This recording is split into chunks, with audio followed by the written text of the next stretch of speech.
السلام عليكم الاخوات، كي دايرين؟ لاباس عليكم؟ هاني نتمنى ان شاء الله تكونوا على خير وبخير. اليوم ان شاء الله غادي نقدم معكم واحد الطبق ديال الدجاج بالروز، نسميوه البايلا بالدجاج. بايلا بالدجاج كيجي البنات رائع وكيجي زويون. نتمنى ان شاء الله تجربوه وتردوا عليا. كما كتشوفوا هذا هو الطبق ديالنا. خليكم معايا البنات نقدم معكم المقادير والطريقه.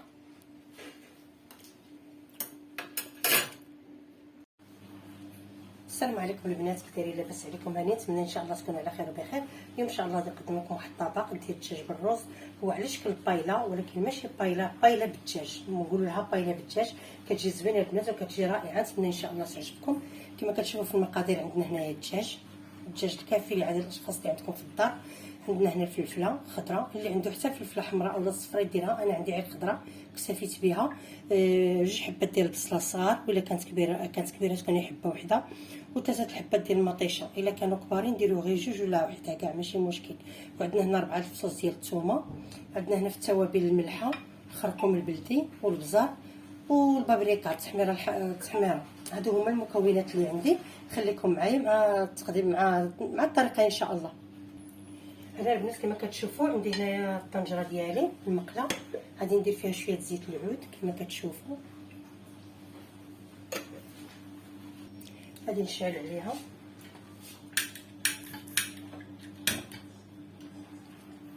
صافي، وغادي ندير الدجاج ديالي كما كتشوفوا.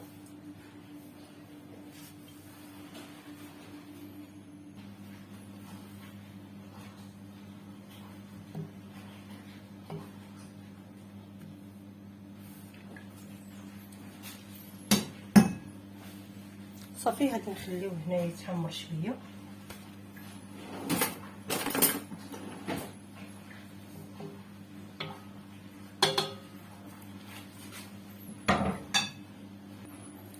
المطيشه البنات غادي نحيدها حيت غادي نحكها من بعد. غادي نحكها هنا البنات. غادي نقطع البصله ديالي مربعات بسم الله.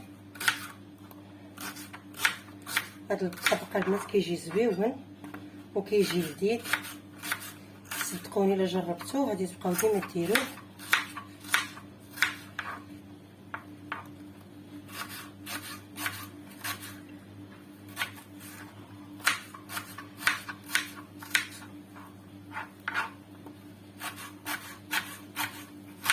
كما قلت لكم الا كانت البصله حبات البصله عندكم كبيره ديروا عليه وحده تكساتوا بها. الله يجعل البركه.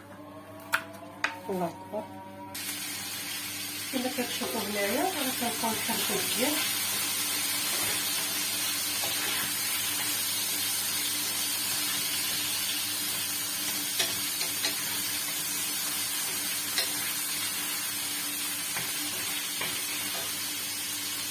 غادي نزيدو عليه هذيك البصله ديالنا.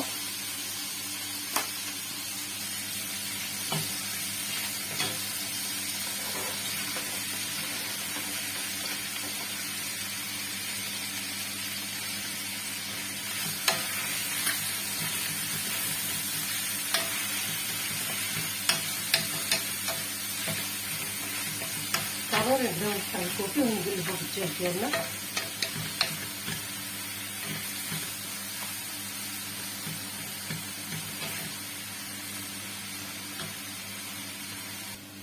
دابا غادي نقطعو الفلفله حتى هي مربعات. كما قلت لكم الا عندكم الفلفله الصفراء اولا حمراء حتى هي يمكن لكم تزيدوها، كيبقى اختياري.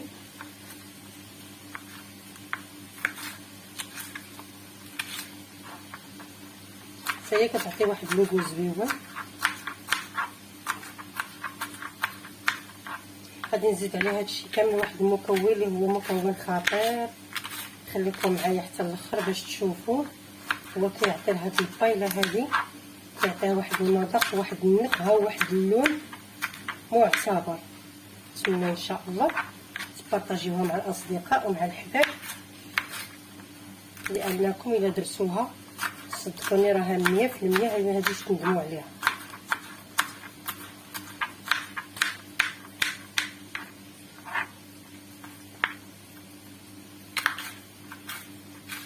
انا كنقطع وفي نفس الوقت كنحرك.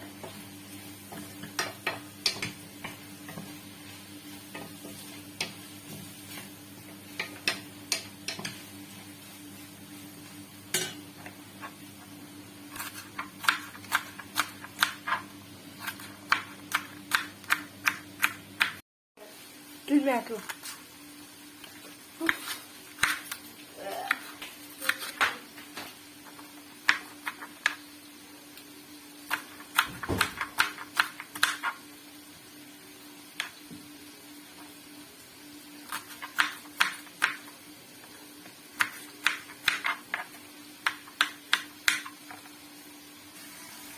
كما كتشوفوا هنا غادي نزيد الفلفله حتى هي صافي. نخلط كلشي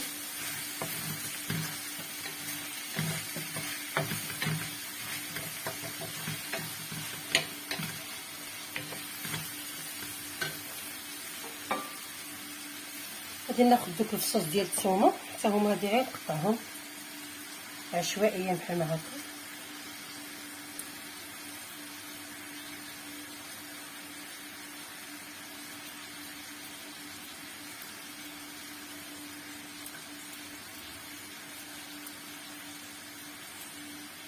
صافي ونحطها ونخليها.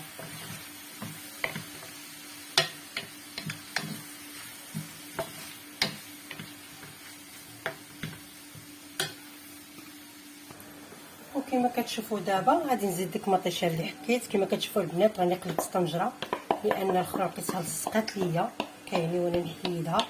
دابا انا زدت مطيشه. ودابا الاخوات من بعد ما درت المطيشه غادي نزيد دابا التوابل ديالي. كما كتشوفوا هنا عندي الخرقوم والبصل كما ذكرت معكم في اول الفيديو، المقادير. وعندي هنا البابريكا اللي هي التحميره، فلفل احمر،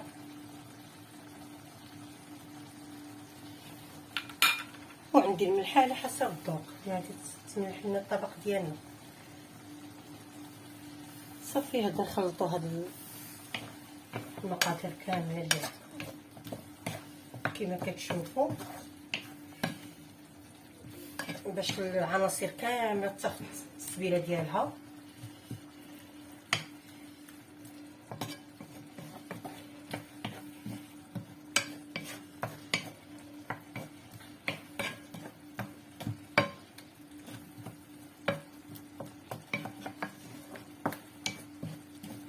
هادي واخا الطنجره المقله ديالنا شويه صغيره ولكن ماشي مشكل بعدا ما كتلصقش.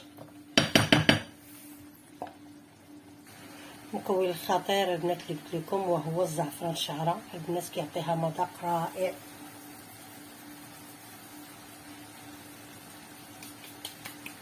وكيعطيها الذوق واللون زويون البنات.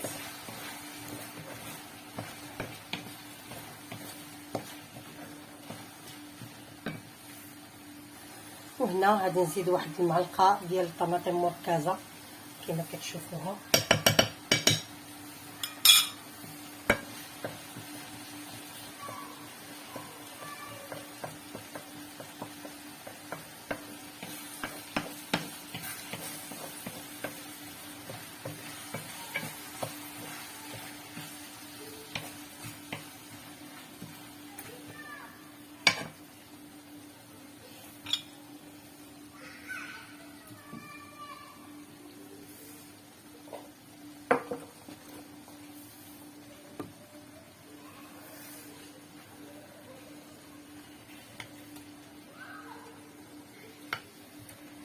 غادي نحاول نقاد الدجاج ديالي.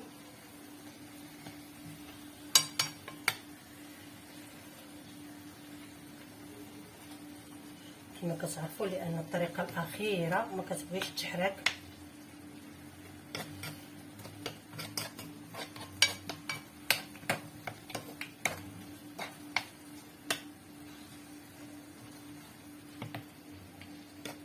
نحاول نخليها بحال ما هكا.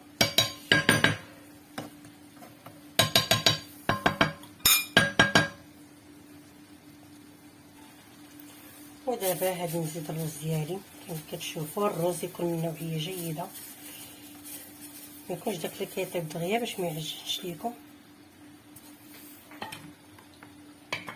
صافي وغادي نزيد الماء الكافي.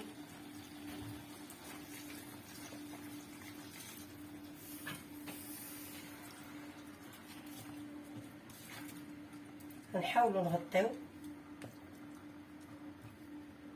الدجاج ديالنا والرز ديالنا.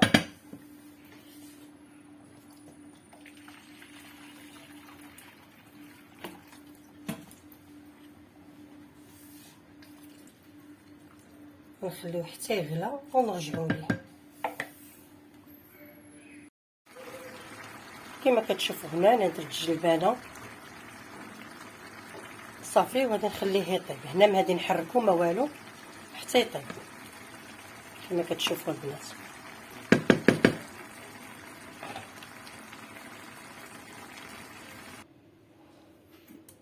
وكما كتشوفوا الاخوات هذا هو الطبق النهائي، كيجي بحال ما هكا رائع وزوين وناشف البنات كما كتشوفوا. نتمنى ان شاء الله تجربوه ويعجبكم، وبالصحه والراحه. الى فيديو جديد ان شاء الله.